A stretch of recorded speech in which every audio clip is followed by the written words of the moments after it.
So, hello guys. Nakikita nyo ba yan guys? Yung parang ano siya, yung makulimlim. Alikabok yan guys, galing sa Sahara. Ayan, sa desert ng Sahara ay napunta hanggang dito sa Germany.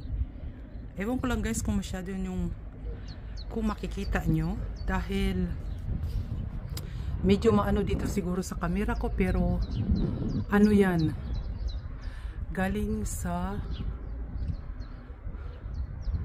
Africa na napunta dito sa amin. Ayan, ayan, kung nakikita nyo lang guys ha, ewan ko lang, basta ipakita ko lang sa inyo kasi na umabot talaga dito sa amin.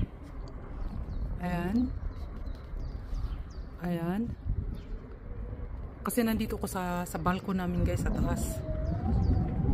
Ayan, napunta dito yung kanyang alikabok galing sa desert papunta dito sa amin.